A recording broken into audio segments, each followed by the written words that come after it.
Welcome to AP power news. నమస్కారం. AP power న్యూస్కి స్వాగతం. అనకాపల్లి జిల్లాలో టీడీపీ, జనసేన పార్టీల నుండి వైఎస్ఆర్సీపీలోకి చేరిన 60 మంది యువకులు. అనకాపల్లి జిల్లా స్థానిక వైఎస్ఆర్సీపీ కార్యాలయంలో వైఎస్ఆర్సీపీ ఎమ్మెల్యే అభ్యర్థి మలసాల భరత్ కుమార్ మీడియా సమావేశం ఏర్పాటు చేశారు.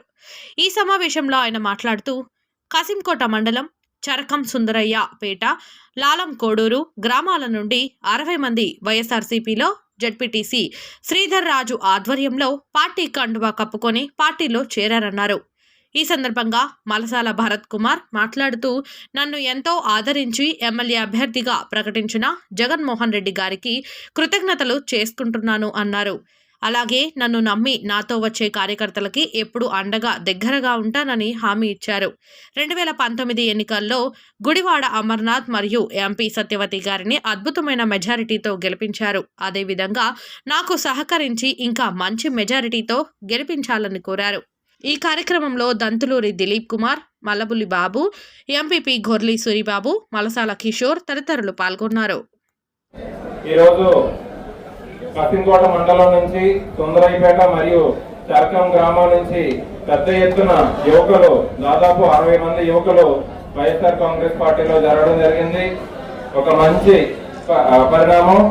యువకులందరూ కలిసి జగన్మోహన్ రెడ్డి గారికి మద్దతు పలుకుతామని నాతో కలిసి, అలాగే జగన్మోహన్ రెడ్డి గారు యువతకు అవకాశం కల్పించారన్న, మీతో పాటు మీకు అండగా ఉండి రానున్న ఎన్నికల్లో మీకు సపోర్ట్ గా ఉండి మంచి మెజారిటీతో గెలిపిస్తామని కాసింకోట మండల పెద్దల ఆధ్వర్యంలో జాయిన్ అవడం జరిగింది. మా వైఎస్ఆర్ కాంగ్రెస్ పార్టీ పెద్దలు, నాయకుల తరఫున వాళ్ళందరినీ స్వాగతిస్తున్నాం.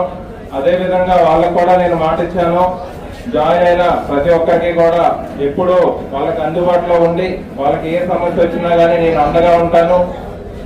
అదేవిధంగా వాళ్ళ గ్రామాల అభివృద్ధికి నా వైపు నుంచి పూర్తి మద్దతు, పూర్తి సహకారం అందిస్తానని తెలియజేయడం జరిగింది. రానున్న ఎన్నికల్లో విజయానికి అంటే మంచి మెజార్టీతో విజయం సాధించాలనేటువంటి ఒక మంచి నిర్ణయంతో మొన్నటి నుంచి డోర్ టు డోర్ కూడా ప్రారంభించడం జరిగింది. దానికి 2 మండలాలు మరియు పట్టణం నుంచి ప్రతి వైఎస్ఆర్ కాంగ్రెస్ పార్టీ కార్యకర్తల నుంచి, నాయకుల నుంచి మంచి సంపూర్ణమైన మద్దతు లభించి, అంటే మొన్న ముహూర్తానికి దాదాపు అన్ని గ్రామాల నుంచి ఒకటే టైంకి పెద్ద ఎత్తున డోర్ టు డోర్ ప్రారంభించడం జరిగింది.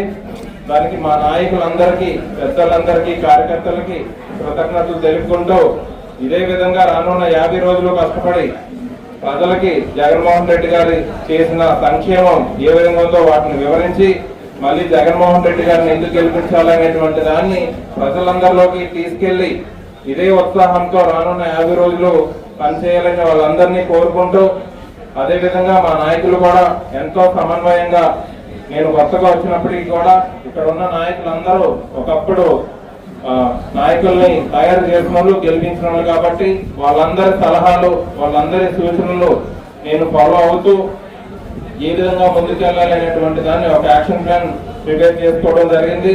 కాబట్టి మా నాయకులందరినీ రానున్న 50 రోజుల్లో కష్టపడి ఏ విధంగానైతే 2019లో మంచి మెజార్టీతో ఇక్కడ అమర్నాథ్ గారిని, అలాగే ఎంపీ సత్యవతమ్మ గారిని గెలిపించారో, రానున్న ఎన్నికల్లో కూడా దానికంటే ఎక్కువ మెజార్టీతో గెలిపించడానికి అందరూ కష్టపడుతున్నారు. వాళ్ళందరికీ ప్రత్యేకంగా కృతజ్ఞతలు తెలుపుకుంటున్నాను. పట్టించుకోలేదు, ఎందుకంటే మా నాయకులు అందరూ కూడా డే 1 నుంచి నేను ఎప్పుడైతే వైఎస్ఆర్ కాంగ్రెస్ పార్టీలో చేరానో, జగన్మోహన్ రెడ్డి గారి ఆఫీసులతో ఇక్కడ సమన్వయకర్తగా నియమించబడ్డానో, ఆ రోజు నుంచి ప్రతి నాయకులు 2 మండలాలు, పట్టణంలోంచి కార్పొరేటర్లు కానీ అందరూ కూడా సంపూర్ణమైన మద్దతు తెలిపారు నాకు. ఈ సామాజిక మాధ్యమాల్లో వస్తున్నటువంటి ఫేక్ అవన్నీ ఏంటంటే ఒక చెడ్డ ప్రచారం, వాటిని ఎవరు పట్టించుకోవద్దు, అలాంటిది ఏమీ లేదు. అందరూ సమన్వయంగా వాళ్ళు నాకు ఇంకా బాగా హెల్ప్ చేసి ఏ విధంగా వాళ్ళు అప్పుడు అమర్నాథ్ గారిని గెలిపించారు అంతకంటే ఎక్కువ కష్టపడాల్సి ఉంది ఇప్పుడు. ఎందుకంటే అన్ని పార్టీలు కలిసాయి ఇప్పుడు. వాటిని ఏ విధంగా ఎదుర్కోవాలని మేము రాత్రి ఆల్మోస్ట్ 11-12 వరకు అందరూ సాయం చేస్తూ, రేపు ప్రోగ్రామ్ అన్ని ఫిక్స్ చేస్తూ సహకరిస్తున్నారు. అందరూ కూడా చాలా సంపూర్ణ మద్దతు ఇస్తున్నారు. అలాంటి అపోహలు అంటే మా మధ్య డిస్టర్బెన్స్ పెట్టడానికి కానీ, ఏమన్నా గ్యాప్ పెట్టడానికి కానీ, చిన్న కన్ఫ్యూజన్ క్రియేట్ చేయడానికి వస్తున్నటువంటి అవాస్తవమైన వార్తలు, వాటిని ప్రజలు కూడా హర్షించట్లేదు. ప్రజలు ఎవరు కూడా నమ్మడం లేదు. అయ్యి ఏదో రాస్తున్నారు, చేస్తున్నారు, ఏవో ఒకటి రెండు పత్రికల్లో వచ్చాయని చూసాను నేను కూడా. అవన్నీ ప్రజలు నమ్మట్లేదు, అది వాస్తవం కాదు కూడా. Please subscribe our channel AP Power News.